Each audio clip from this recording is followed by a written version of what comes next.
Oh no! The chef ran off with the restaurant's money. If this keeps up, the restaurant will go under, and so will my dad. As I headed to the diner I'd become a regular at while traveling, the waitress, looking pale, rushed out of the restaurant. When I asked her what happened, she explained that her father, the head chef, was hospitalized.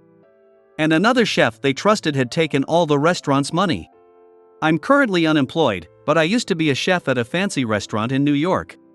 But, considering what I did, is it really okay for me to step in? The waitress in front of me hung her head and started to cry. I mustered up my courage and made a suggestion. I was a chef. Maybe I can help. If you don't mind, could you let me use your kitchen for a week? My name is John.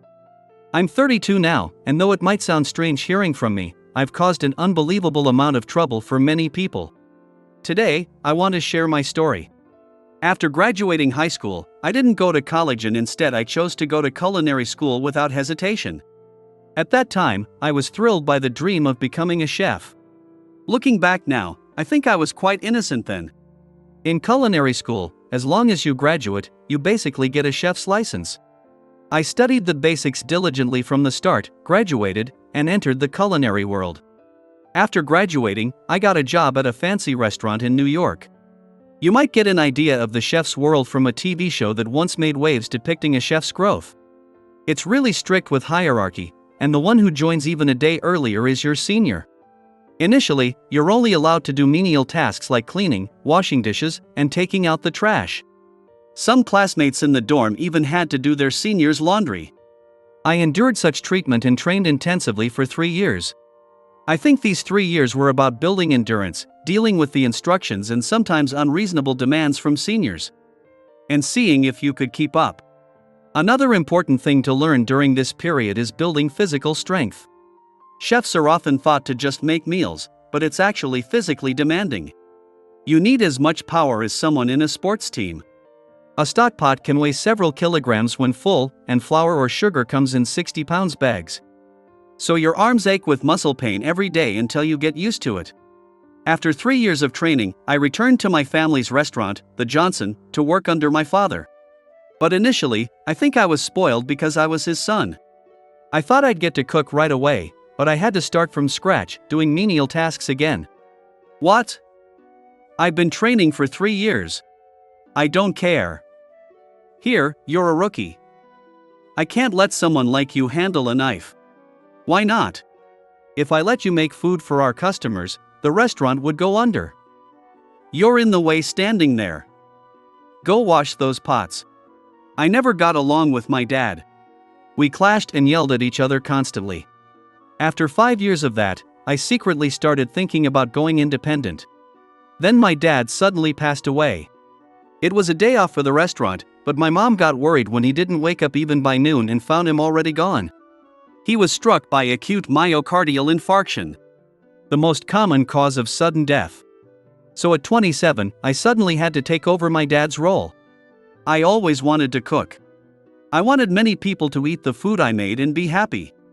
Even though my wish was finally coming true, I was terrified. The Johnson was a well-known restaurant in the area. The pressure of running that restaurant was immense. After my dad's sudden death, customers visibly dwindled. But that was a testament to how great my dad's cooking was and how much people loved it. I realized how great my dad was only after he was gone. I was prepared to close the restaurant, but I remembered why I came back to this place and why I wanted to become a chef. So I decided to work like my life depended on it. I aimed to faithfully recreate my father's flavors and improve our service. I was the first to arrive in the morning and the last to leave at night. On my days off, I would go out to study the service and flavors of famous restaurants. Seeing me like this, the employees who were halfway considering closing the restaurant re-evaluated their attitudes toward work. First, there was my senior, Tom. We all called him Big Tom because he was my mentor and always looked out for me. Even the waiters who directly interacted with customers started supporting my vision. I think we were all desperate during this time. Initially, people came to the restaurant because it was my father's place, but they began to spread the word about our hard work and service. And those people posted about us on social media. Thanks to that, the restaurant gradually became lively again.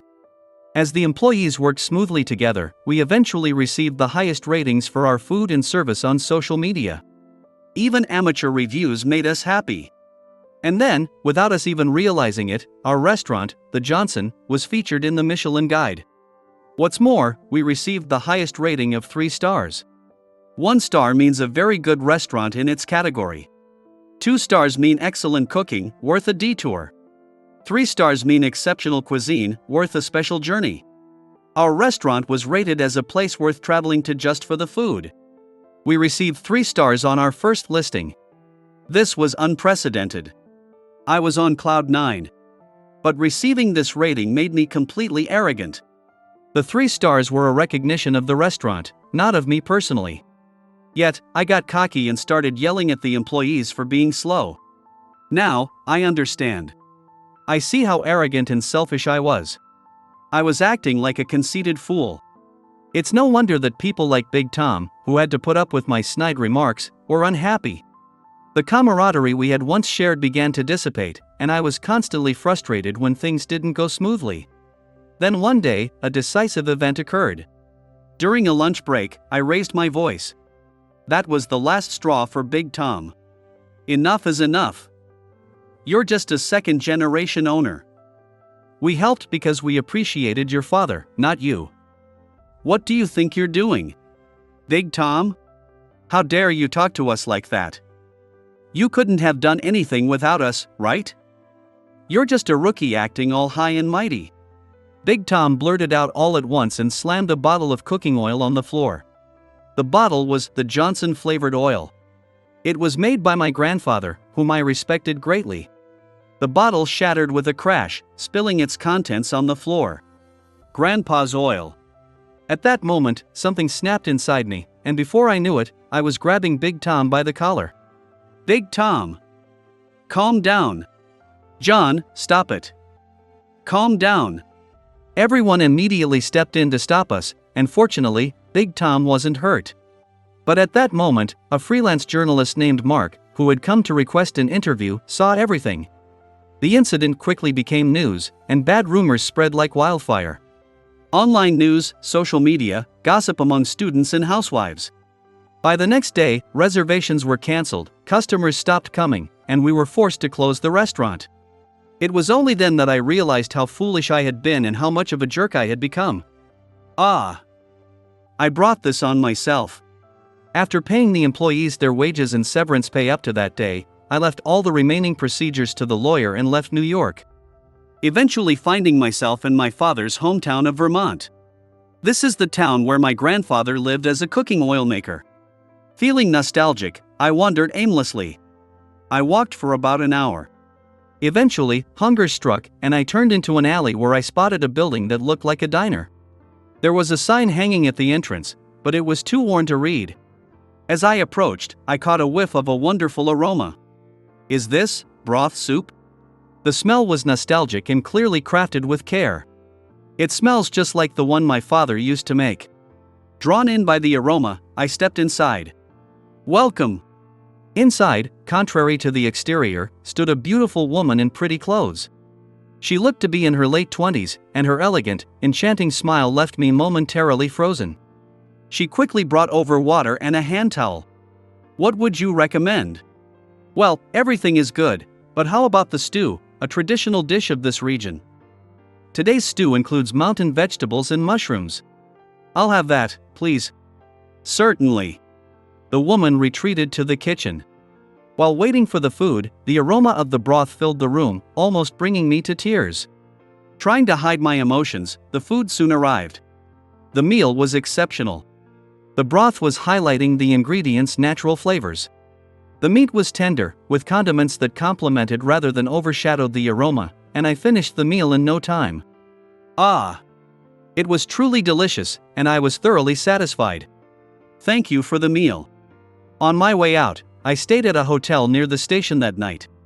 From that day on, I frequented the diner daily. It wasn't just the food, perhaps it was also to see the woman's bright smile. As I kept visiting, I learned more about her. Her name was Emily. She was the waitress of the diner Sagan, and I felt that many customers, like me, came to be healed by her smile. a week after arriving in Vermont. I decided to visit my grandfather's